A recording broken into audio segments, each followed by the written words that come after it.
కొందరు ఆక్రమించుకున్నారని వాళ్లను ఖాళీ చేయించి ఆస్తులు తనకు అప్పగించాలని కోరారు.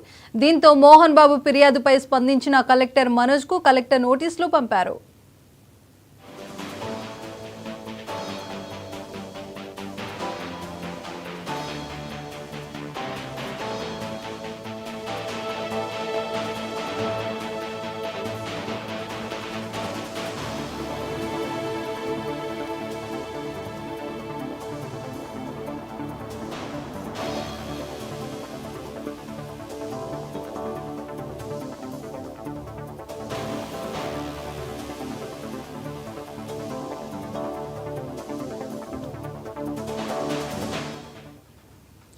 మంచు మోహన్ బాబు ఫ్యామిలీలో మరో ట్విస్ట్ చోటు చేసుకుంది. తన ఆస్తుల్లో ఉన్నవారిని ఖాళీ చేయించాలని రంగారెడ్డి జిల్లా కలెక్టర్కు మోహన్ బాబు ఫిర్యాదు చేశారు.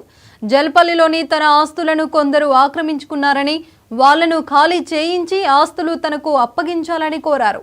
దీంతో మోహన్ బాబు ఫిర్యాదుపై స్పందించిన కలెక్టర్ మనోజ్కు కలెక్టర్ నోటీసులు పంపారు.